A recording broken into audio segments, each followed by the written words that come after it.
Hi everybody, today we've got Alison Dixon. Ali, how are you? I'm good, thank you. How are you? Yeah, very good. And are you safe in Sunderland or stuck in Sunderland? Well, depends which way you want to look at it. At the minute, I'd say I'm safe, but looking at the statistics coming out of Sunderland, it's quite scary. Yeah, let's not mention South Tyneside and Sunderland's Yeah. percentages at this moment in time. So how are you? Do you want to tell everybody about you and what you're currently doing? Yeah, so I'm a marathon runner. I represented Great Britain at the Rio Olympics. Obviously, marathons, just like all sports, have been totally wiped out of the face of the earth just now.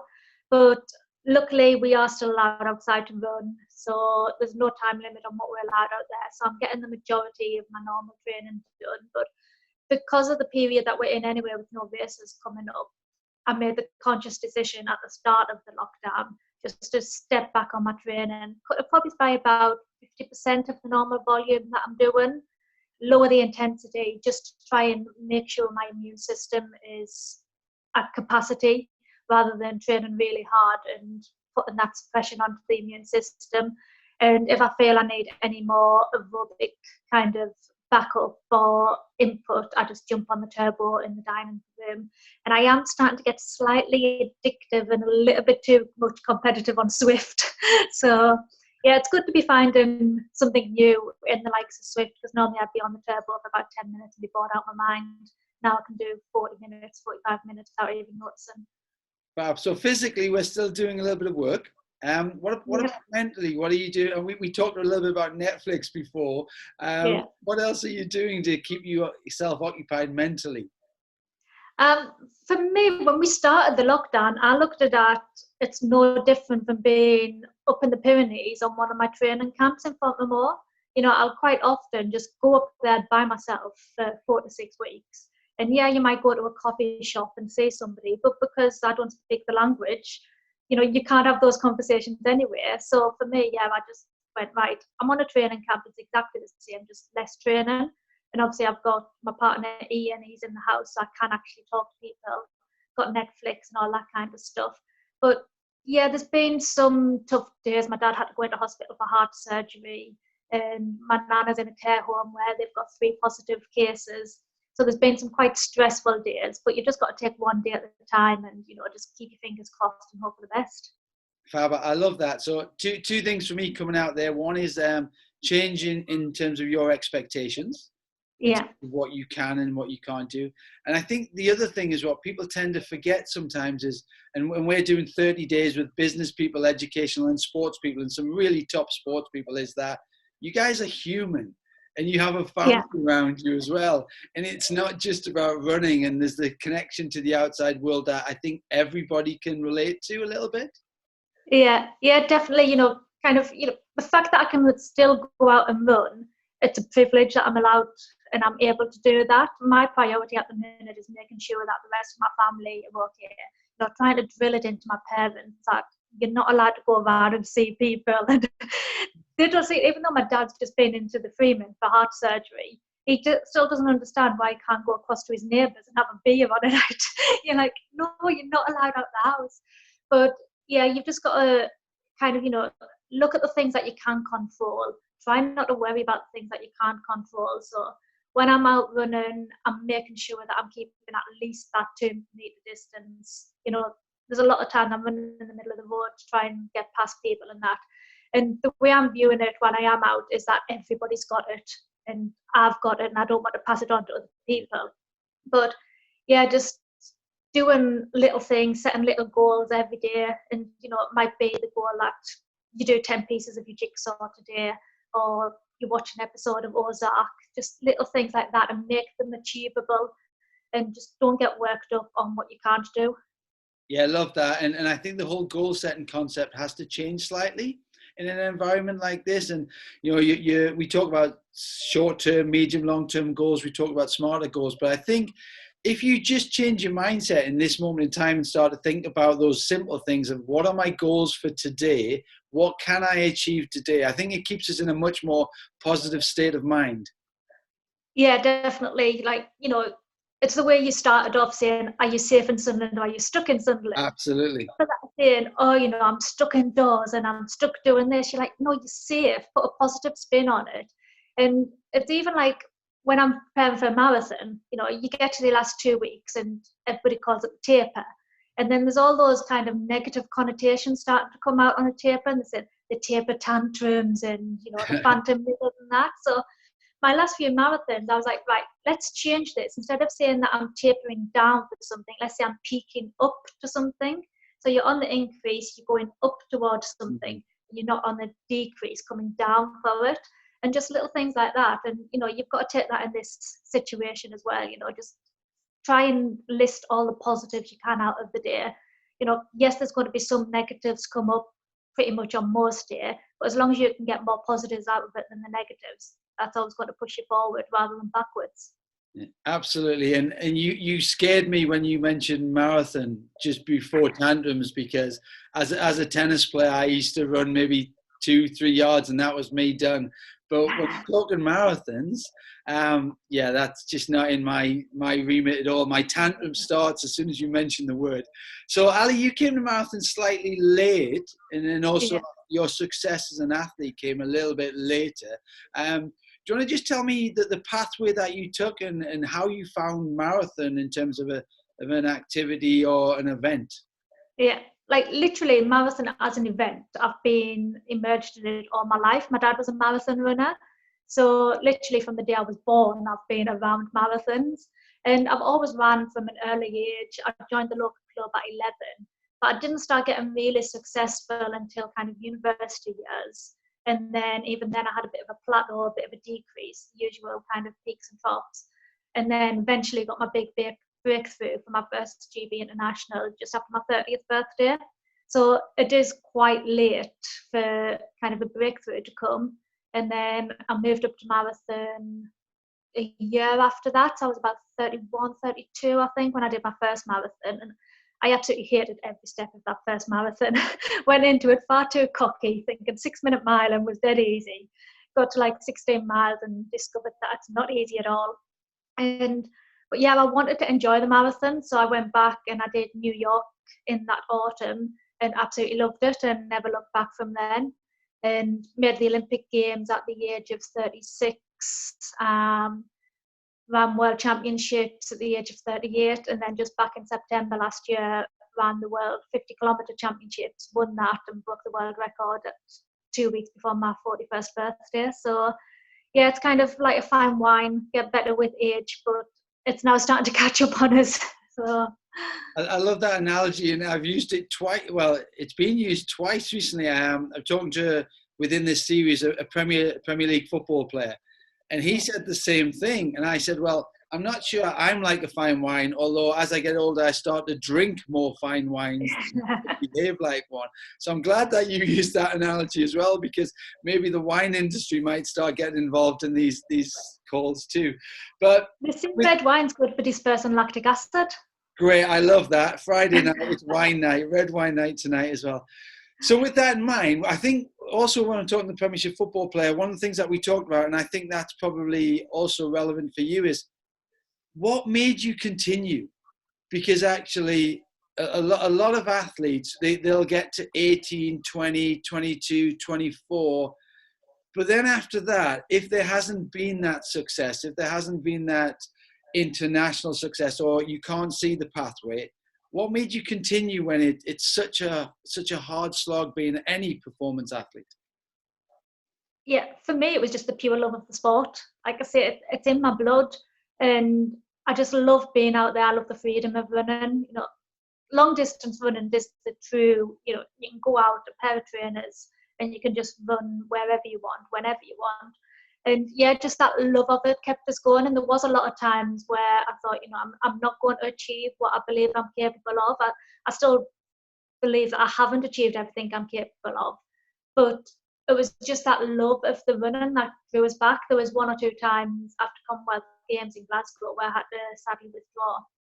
I did find a pretty dark space and I didn't want anything more to do with running, which was quite tough because I was working in a running shop at the time. But yeah, you know, that lasted probably about a month, 6 weeks, and the Great North Run was on the doorstep, and I went along and I ran around it with the masses, and just seeing everybody and reading like all the little things on their backs, and it reminded us why I love the sport. And it wasn't about being up there, seeing how close to the front ones I can be. It was being amongst all those 50,000 people, you know, the strap line for the Great North Run, ordinary people doing extraordinary things.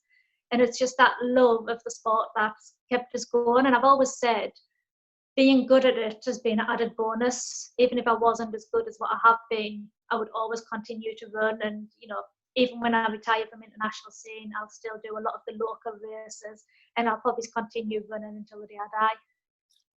Yeah, I'm not so happy that you said that, because I just don't want to do any running at all, period. But no, that's good. It's great that you've done that. And that is about passion. And I think that's what people have to find, whether it's business, education or sport. You've got to find your passion, because we're all going to have bad days. And some people are having bad days right now with this COVID-19. But it's the passion that's going to help you drive yourself through. And you've also had to go through a lot of resilience. Do you think that's internal resilience? Is it built in, or is it something you've had to work on a little bit? No, I think it is kind of pretty much built in, because a lot of people say like, oh, you're so resilient, and I've never really looked at it until I was going into schools. And obviously resilience is a buzzword in the schools lately, and they're saying, oh, can you talk about resilience? And I had to actually look it up to see what it meant. And then, but like, yeah, that bounce back ability. And I always say kind of, you know, one bad race doesn't make you a bad runner.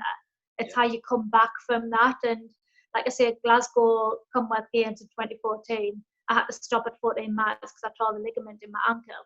And to me, at that day, you know, the world had ended. I wanted the road to open up and just swallow us. I didn't want to see anybody else ever again. But you look back and you're like, you know what? It's sport. In essence, I was running around the streets of Glasgow. Nobody was really that bothered what I did or how I did. And it was just me that had put all those kind of pressure and hopes onto us. And yeah, you just, how you come back from that. I could have then went, that's it, I've retired. And everybody would remember us as being curled up in a ball, crying on the roads in Glasgow. But instead, I came back and I made Olympic Games, and I've made won a world championships, broke a world record, and now that's what I'm going to be remembered for. So it's kind of changing the perceptions that people have of you. And like you say, you know, it's the passion within you. And being a Sunderland fan, we all know, you know, we go back every second week to the Stadium of Light to watch that. And it's because we believe that one day we will turn a corner and we will get good again. We'll get out of that division. And it's the same with your own individual sport. You know, you'll have times where training might not be going great. You might just need to step back and have a rest. Your performances might be on plateau or slightly deteriorating, but you always believe that you will turn the corner and you will get back to where you were or where you want to be. And even for me now at nearly 42, I'm still believing that I can compete with the 20-odd-year-olds that are in my event just now. And, you know, I'll say to people when they say, oh, are you still going to go for the Olympics next year? Because it's another year on. And yeah, I'll put up that kind of defensive barrier. Well, you know, I'm 42 in September, and it's kind of giving you a bit of a excuse or a way out. But in my head, you've also got that voice going, yeah, you can still do it. And until my body gives up and says, actually, no, you can't do it, you know, I will keep on pushing. So yeah, you've just got to, there's something in you that just pushes you on. And I've never had any training in sports psychology or anything like that. I'm pretty much a one-man band in that I coach myself. So I don't have a coach to kind of, you know, pick up the pieces and all that kind of thing. But it gives me the ownership. So everything I do is, it's my own training and it's my own performance, and I can't turn around and blame somebody else. So yeah, it's just all me. And I think, you know, you've got to be thick-skinned and have that mental strength to be able to push you through, especially on a cold, dark night, running along the coast on Seaburn and Rockall and that, trying to do your marathon mileage. It is really tough, and that's what gives you the strength to carry on. It is, and I think there's different types of athletes and different types of people, and certainly I think a proportion of people who do become performance people and successful people, they either have it built into them or they recognize it really early and do a lot of stuff about it. Where I think the people who just aren't able to step up to the next level are the ones that maybe don't have it. So actually that word quit and that word kind of, I just can't be bothered, or my ego wants to take over, I don't want to do that anymore. That's too easy to go down that path. Or they're maybe a little bit frightened in terms of that word psychology and trying to get some support and help. But I think those two people, in terms of the people that we talk to and I work with particularly, is about the fact that they've recognized that it's either there and it's natural and it's built in, and maybe that's the nature versus nurture conversation. Or second of all, they've acknowledged the fact that, right, this is an area where I need to do some work on it. And I guess the extra part of that is events change us mentally as well.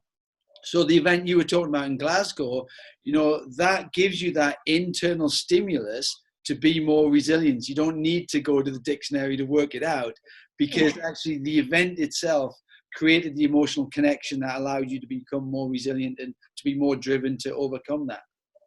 Yeah, definitely. And it's like, just now you see some of the athletes, especially kind of, the girls that I compete with, and they're all complaining, I can't go and run with my coach and I can't train with my training group. And that you're like, you must have that mental weakness there where you haven't got that motivation and drive to get out the door and do it yourself.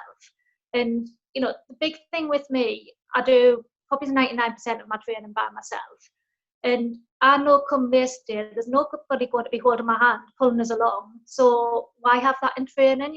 Get prepared to be out there. And the marathon's 26.2 miles. There's going to be a tough patch. And if you can't drag yourself through it, if you need a coach or an external person to get you through, in a race, that's not going to be there. So you've got to have that toolbox ready.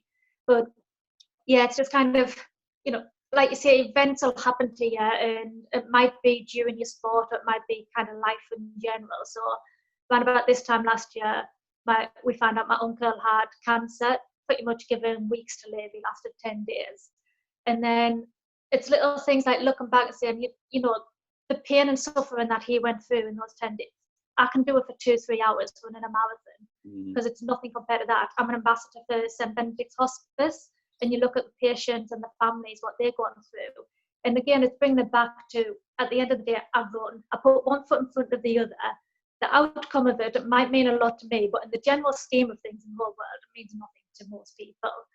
Whereas you've got all sorts going on in the world, and if you can kind of rationalise it, compartmentalise it, it does make it a lot more easier to deal with, a bad race. And I'm quite good in that I'll give myself 24 hours to sulk and mourn and have a paddy and everything. But then I'm like, tomorrow's another day, next week's another week. I've still got this privilege of being able to run and going out. And again, it just comes back down to, I love the sport, and I'm not doing it for, the egos and the Strava likes and all that. And I think that's what some people do. Like, there's a lot of people that do it so everybody goes, oh my God, you're amazing. I couldn't care less if, everybody turned around and said that I was crap. I'd be like, I don't care, I just love to run. But there's just loads of different ways, and I think everybody's different, and they're all seeing mental toughness and psychology in different ways as well. I work with let's say a sports team without giving the name away, and during the week, one of the players came in and really loved the concept of being a professional sports person. Monday to Friday, loved the training, loved the kit, loved the camaraderie, and then Friday afternoon, Friday evening, seemed to pull a hamstring or a calf every Friday, and just because game day was Saturday, and just didn't enjoy the fans shouting their name when they did something wrong. They didn't like the negativity. So the whole concept of being a professional athlete was brilliant, but actually being a professional athlete wasn't such a good thing. Yeah. I mean, we do have the negatives to being professional athletes, like you say, the name calling, and there's a lot of time you get abuse on social media, and that you've got to bite your tongue. You can't just reply with what you want to say. And, it can be tough, but again, it's where the resilience and the thick skin come in, because you've just got to let them bounce off and go over your head. Luckily, I'm only 5 foot, so most of it does go over my head. Very good. Ali, I've tried not to mention football in any of the conversations, because we do have a slight allegiance to the same team, and that's where maybe I get my resilience from as well. But with that in mind, you do know there's a rule that means you can't lie to a fellow Sunderland fan. Did you know that rule? Good. Well, I just thought I'd explain that because it is an Olympic year, or it should have been an Olympic year. Yeah. So let's just get rid of that ego for a while, even though you don't have one, Ali. What are your plans? Do you think you can still have one more run in 12 months' time, or how are you feeling about that? If you'd asked us this the end of January, I would have said, yeah, I've still got it and I can still go and do that. And, you know, last September, I was in absolutely great shape. I was pretty much marathon PB shape, but obviously I did the 50K instead. And I'll say lucky that I actually did a marathon this year. I travelled over to Tokyo, the elite race, still went ahead, cancelled the masses, so 30,000 people didn't get to run. But I was one of the 200 in the elite race. And it's one of those ones where I want to do the 6 marathon majors, which is Tokyo, New York, London, Berlin, Boston, Chicago. And I went over there, great form, feeling brilliant, ate something wrong on the Friday night, spent Saturday on the toilet, and you're like, really shouldn't be running this marathon tomorrow. But of course, you've travelled all the way to Tokyo, so you stand on the line and hope for the best. And sadly, it wasn't great. I was thrown up by 10K. I had to jump in a 7-Eleven for the toilet at 25K. And I pretty much ran one of my slowest marathons to date. So that knocked us a little bit. And then I was like, oh, well, that's it. Another Olympics, totally out the question. And then you fast forward a few weeks and the Olympics is cancelled, all the marathons are cancelled. Actually, that's a blessing in disguise for me. It gives us another year. But, you know, whether I can hold my body together or not, I'm not sure. Whether I can still perform at that level, I'm not sure. I'm lucky since the Tokyo Marathon on the 1st of March, I have taken a step back in my training because we've got nothing to train for now. No races until 1st of July at the earliest. So that kind of 10-week period probably has done us good in that I've reduced the volume, I've reduced the intensity. I'm just out there for the love of it.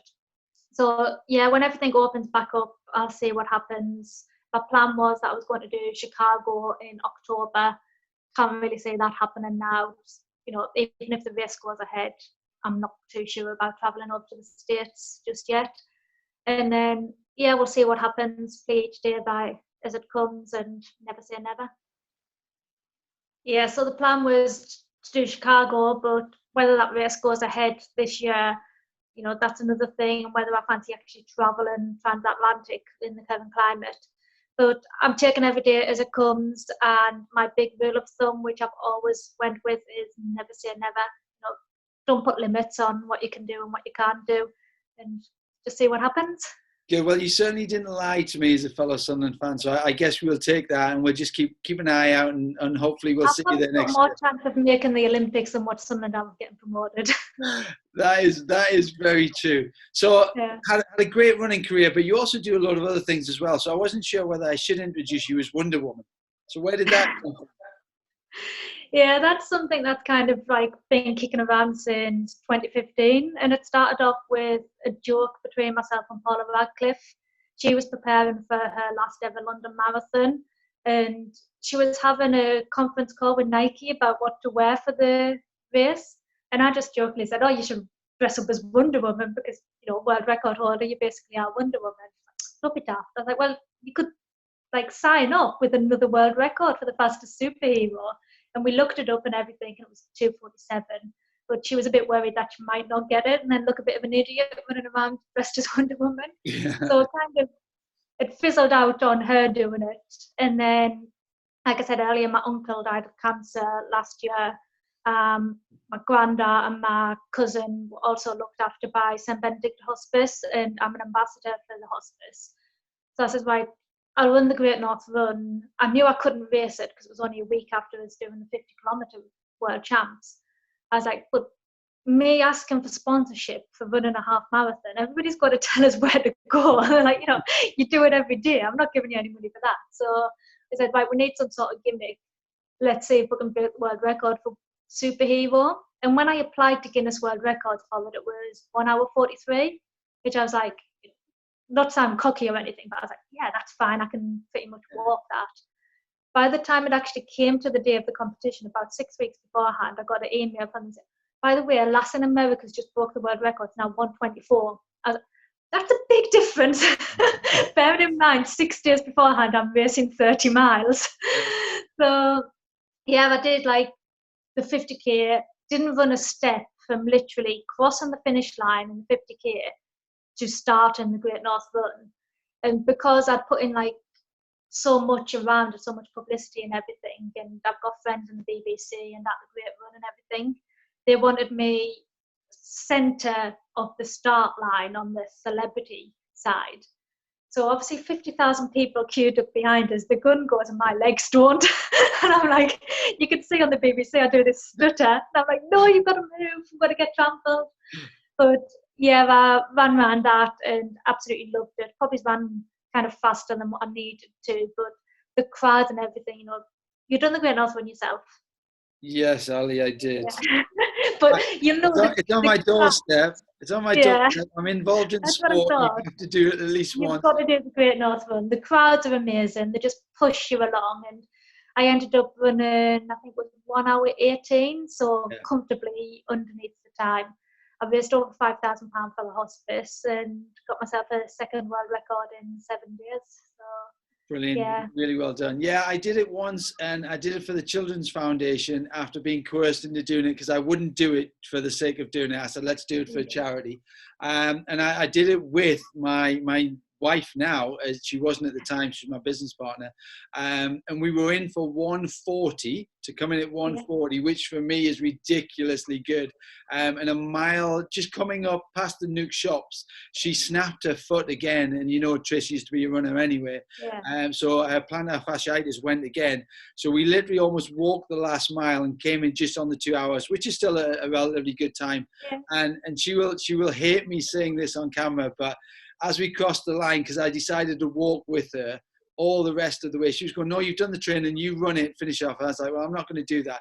But as we crossed the line, my competitive nature just dipped my head a little bit, just to make sure that when you look at those record books, I still finished slightly ahead of her as well. So, but what you've got to remember on that, it's not the dip that counts, because your timing chip's on your shoe. You've got to kick your leg forward. Is that what it was? Yeah, she was. I was dragging her at the time. It was fine.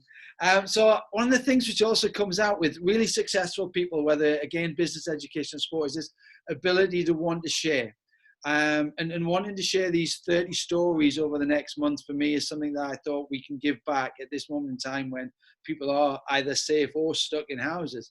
But, you know, you're giving back to St. Benedict's. And also we had a conversation earlier in the year, actually just before Tokyo, I think it was, when we were going to do something for Jessica in the RVI and a little event like that. And you're like, yeah, let's wait till I get back from Tokyo. And I was like, yeah, absolutely, let's wait. And then it just all went bang. Yeah, we thought it would be like 2 weeks and it'd be fine. Exactly. But yeah, we'll certainly look to do something later on, either in the year or you know, if we get a vaccine and we're able to get out with Jess at some stage as well, that'd be fab. And what I'll do is, if it's all right with you, I'll stick St. Benedict's on the PDF that we'll add in. And I'll also put the RBI. Just now, because obviously, you know, like I say, all the big races being cancelled, so they're losing out on a lot of fundraisers and that. The charity shops are closed, so they're losing income there. The little cafe at the Hospice is closed. So yeah, for charities, it is a really tough time. And I don't know if you saw, but last weekend, the 12 British ladies that were meant to do the elite race at London Marathon, we got together and did something for Mind charity just to try and raise a little bit of money. I think we've got over £4,000 for that as well. Brilliant. Did like a virtual relay and did a little video comedy sketch sort of thing to go with it. So yeah, a lot of kind of sports people, they get bad press for being greedy and that, and obviously the footballers were getting loads of bad press at the beginning of all this, but most of us are very generous and very kind of forthcoming with stuff. And, you know, even down to training, I always believe that nothing is a secret, because I can sit, you know, I put all my training on Strava, watts and all, and somebody else can go and do that training and they're no way guaranteed to get the same results as me. In fact, most of them probably going to get injured with that within 10 days trying to do my volume. But, you know, I've got nothing to hide, and if I can help an up-and-coming athlete to avoid the mistakes that I've made, then, it's given me something else to be proud of. And one of my big passions, and what I really hope to get involved in more when I retire from international competition, is getting kids moving more, getting kids active. And I don't just mean running. Obviously, I do a lot of work for the Daily Mile, going around the schools promoting that, but not just running, just getting in and educating them and trying to educate the families as well, just about the importance of physical activity. And it doesn't have to be sport, it doesn't have to be competitive or performance focused or anything. Just getting them moving more, because at the minute we've got a huge case of obesity and that, and things like the Joe Wicks. I think that's been really good. In it's not PE as we know it, but it's given the kids 20 minutes of physical activity every day, whereas most of those kids otherwise would just be having screen time. So there's a lot of runners kind of that have been running for quite a while. The mourning because of the increased number of runners out there just now, or the increased number of walkers. They're like, my trails are now packed, I can't go for a run. And they say, I saw somebody running in Adidas Gazelles. And you're like, you know what, I don't care what they're wearing or where they are. If it's taking a deadly virus to get people moving more, then we've got to take that as a positive of this situation. And hopefully they will continue when we do have our complete freedom back. And, there's people saying, I wish it would rain so people would stay indoors. You're like, you don't want that. You want the country to be more active and moving more. Yes, it might be annoying for you, but, get over it. Get over yourself. You're no more important and got no more right to be out there than anybody else. And yeah, just, it is something that I'm passionate about. I've got a 10-year-old nephew and I can see him getting slightly bigger by the day. But so, yeah, kind of just trying to get them into healthy lifestyles and healthy habits from a young age. If I can have some influence on that by going and showing, Great Britain best, a few medals or whatever, then that would be really good. Fab, and I heard there's a really good fundamentals of movement book, Ali, that you might want to just take along with you. I think I've got about 20 of them upstairs. I've just threw a load of them out. I thought they were outdated. If I autographed them, then it would actually depreciate the value. But never mind. No, but that's a fab thing, and it's something that I've always been really involved in, trying to get kids more physically active, but also you have to get the parents involved. And with Durham Institute of Sport, one of the things that we've done over the last 3 to 4 years is we've run parent workshops, because parents buy the food, parents take them to competitions, parents tell them off before they've got a major tournament or competition, which changes their mindset. Parents are pivotal in that performance of a child. And if you educate the parents, because there's no doubt in my mind, parents who spend that time and money with their child going to sporting events, they want their child to do well.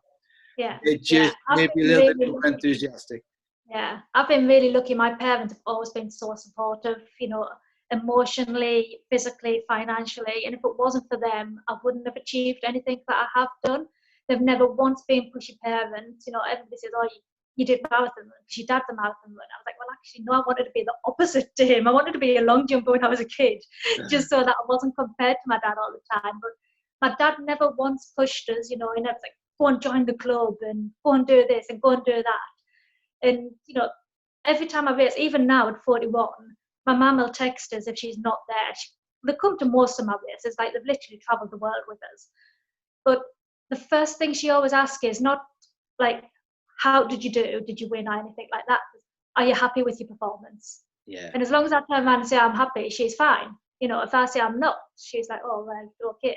So she doesn't care less if I'm first, I'm last, I've run a PB, I've run a personal worst, whatever. As long as I'm happy, she's happy. And yeah, I think that, I remember back to my childhood, and there was one of the girls I used to compete against, and her parents were just so pushy. And she was really good. She was probably top 6 in the country on cross country. And I remember our parents having this massive argument with one of the teachers at English schools because she didn't put 3rd on the start line when she should have been 1st. And literally berating the teacher in front of everyone. And you're like, I was just standing there thinking, I'm so glad my parents aren't this bad. And they were always pushing her, and she was training way beyond her years. And surprise, surprise, she got 16 and she stopped. And, it's where the education comes in. You need to educate the parents, like you say, to be supportive in that, but also remember, your child at 14, it doesn't matter what performance level they are just now, it's not an Olympic Games that they're going to do on the weekend. Absolutely. Just cut them some slack, don't abuse the officials, and, just make sure they're enjoying it, because if they don't enjoy it, as soon as they get their own choice, they're going to stop. Yeah, can't disagree. Ali, thank you very much for your time. I'm going to steal one more minute from you, if that's okay, before we wrap up, because you know that I'm an educator for UCAD, and I know you're a big advocate of clean sport as well. How do you think the whole clean sport and anti-doping world's gonna get around this COVID-19 process? Obviously, there can't be as much testing going on at this moment. We've got competition frameworks upside down. How do you think somebody like WADA and UCAD can start to improve some of their communication and relationships with athletes and governing bodies to continue to keep sport as clean as it possibly can do in the future? Yeah, it's a perfect opportunity for them to be putting out, seminars, webinars, that kind of thing, getting as many of the athletes, especially all those that are hoping to make Tokyo next year. So before Rio, before we got our final acceptance onto the team, we had to go through the clean sport program sort of thing. So they can be running those now, so that even if you don't make it, you've still got that education. And I've seen in America they're doing virtual testing, which sounded really bizarre at first, but you're like, yeah, that's actually quite good, and it's given some of the ownership to the athlete as well. Obviously, my major concern is you're going to get the one or two bad blood athletes that are seeing this as a free-for-all sort of thing, and then you've got where you look at it, somebody might have been banned for an Olympics if it took place as normal this year, but their ban is up, so they're free to do it next year, Oh, yeah. You've got to look at that, and it's a perfect opportunity for WADA and the IOC and that to quickly get together and say, right, can we extend or can we ban that athlete because they should have missed the proper Olympic cycle? But yeah, I think with most anti-doping, there is still a lot of work to be done, and I think the big part is getting the athletes' trust, because especially in athletics, UKAD, they've started to lose a lot of trust because of something that have happened lately, kind of, rumours that big stars are getting covered up whilst you've got little fish getting done for 4 years just because you lied about where he was, sort of thing. So yeah, it's kind of getting the trust back, speaking to the athletes to see what our views are on how we can the process can be improved, and communication's the big thing. I think there's got to be a both way. I know a lot of people, I've reported a few instances that have happened at the beginning of the year, but it's having the trust that that reporting is actually going to be looked at and not just filed away in an email somewhere. So yeah, there's quite a few things, and I think it's both-sided, athlete and UKAD and WADA. But I do think we are, especially in athletics, because obviously that's the one that I pay most attention to, I do think we're not winning the battle yet, but we're making inroads on it. And I know a lot of people, like Kiprop and Wilson Kipsang and all them getting banned, and everybody's like, oh my God, it's a disgrace, all these big names. No, it's good that the big names are getting caught, because it shows that nobody's too big. It's a bit like Lance Armstrong, he thought that he was God and he was protected forever. So as soon as you say, well, actually, these big guys, former world record holders, world champions, Olympic champions, they can come down just as much as you can, and it's not just all about getting the over 60 cyclists and age group triathletes and Sunday League rugby players. So yeah, I think there's neither of those categories yet, by the way, Ali. I'm working on the over 60s, but not yet. Still hanging. I thought you just meant you were a triathlete or rugby player. Yeah, certainly not either of those two. But brilliant, Ali. Thank you very much for your time. I know we've gone over a little bit, but it's really entertaining and really fun for me listening to your stories and also your experiences as well. So big thanks for that. What I'll do is, if everybody can subscribe, we'll put together a little PDF of Aly Dixon's top tips. We'll also put St. Benedict's on and the RBI links. If anybody has enjoyed this and does want to donate some money to either the charities, that would be brilliant. If not, enjoy the conversation, take some learning out of it, and hopefully we'll all be nice and safe at home and be better when we come out of this. Yeah, and hopefully get some competition in real life rather than on an iPad. Yeah. Or running in a garden, Ali. Yeah.